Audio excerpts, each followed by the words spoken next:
Alright everyone, welcome back to another video. Today we are going to be talking about the split jerk.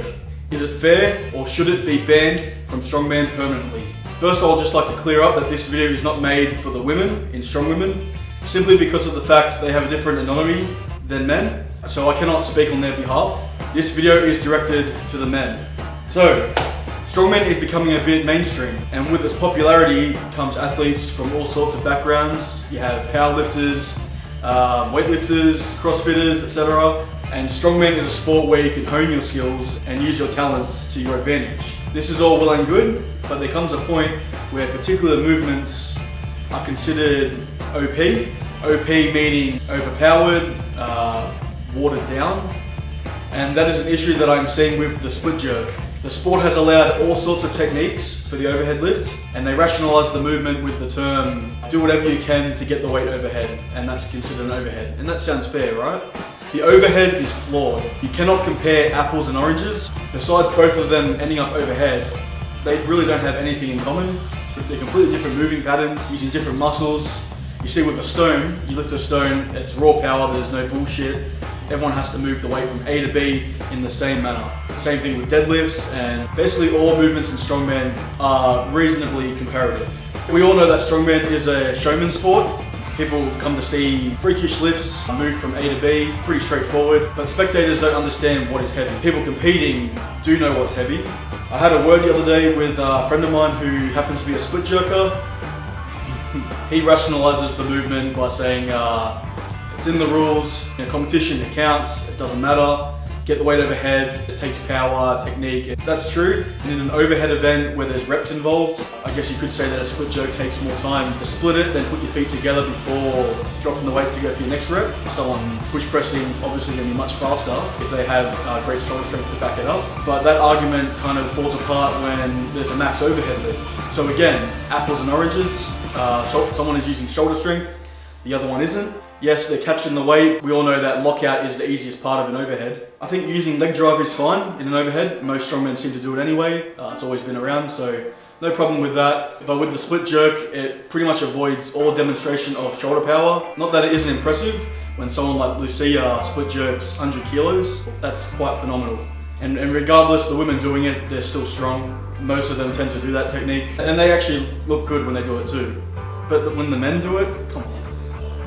What do you guys do? Could you imagine Eddie Hall's actual overhead world record if he split jerked it? So much power, such ease, strength, conviction. How Matthias or Hafthor, Brian Shaw, any of the top strongmen using a split jerk for a world record or any of the big lifts they do in general. Could you imagine how ridiculous it would look? I wouldn't even hold close to the same respect for Eddie Hall for his overhead lifts as I do if you use a split jerk. If you can't lift the same weights that everyone else is lifting without split jerking, then you're not on our level. You need to back up and do something lighter and build up the shoulder strength because it's not there. Sure, I could learn the split jerk and put up some quite big numbers, but I'm not a weightlifter and I'd be kidding myself if I was doing that. I mean, that's why we have weight classes, right? Once again, you don't compare apples and oranges. I can't bring a continental clean press into weightlifting. I can't hitch a deadlift at a powerlifting meet. So why is Strongman allowing everything in? This sport needs an enema! Obviously we want more people to join the sport and that's great. I don't believe in having no rules just to please everyone. I think Strongman could benefit from some of the strict rules and regulations that powerlifting adhere to ultimately filter out its shortcomings. Strongman is a very diverse sport and that's what makes it unique. But there needs to be some strict rules and regulations on certain events, and this is an issue that I'm seeing with the split jerk in overheads. Look here, a study shows that on average a split jerk is approximately 20 to 30% more than your push press, and the same ratio applies to the push press with the strict press. Are you seeing a problem here? No heavyweights in Strongman really split jerk anyway. You look at all the top athletes, none of them are doing it. A lot of women do it, and the only heavyweight man I can think of that's doing it at the moment is Rob Kearney. Yes, we can see Shivlikov supports the split jerk. Bill Kazmaier. Everything he did in Strongman was from sheer brute force. He had nothing to hide. Super heavyweight in the powerlifting class. Do it, Bill. Come on, Bill. Come on, buddy. Come on! Damn it! All that anger and aggression and a good lift. And even today, you look at the top strongmen, they all do it the old-fashioned way, and it needs to stay that way. You look all throughout strongman history, from what has visually been documented, strongman has always been about brute force. Yes, it's also athletic-based, but there are static lifts, and that includes the overhead. Men who resemble Hercules, lifting natural odd-shaped implements, driving it up with all their power. Look at these monsters. A good lift for head. You can keep doing the split jerk if you want, because the rules probably will never change, but we all know what's real. And that's it. I know some of you won't like this, but there is a silent majority who agree with me. But that small percentage of men that split jerk in my division, I find it quite nauseating. At least ban it from heavyweights. It's a joke of a lift. I will be making a follow-up video with Thomas Claxton, who will give his opinion on the split jerk.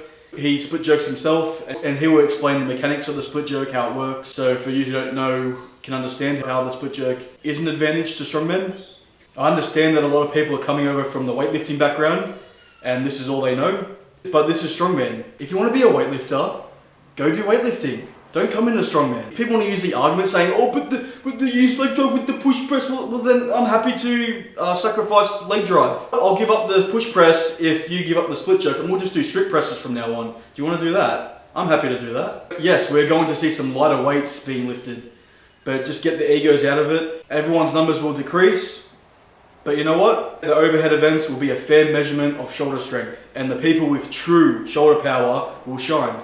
So that's my vote. Ban this abomination, banish it into the abyss for all eternity. I'll be happy to give up any sort of leg drive to see the split jerk banned from strongman. If you think that the split jerk is comparable with all other shoulder lifts, give me a good reason.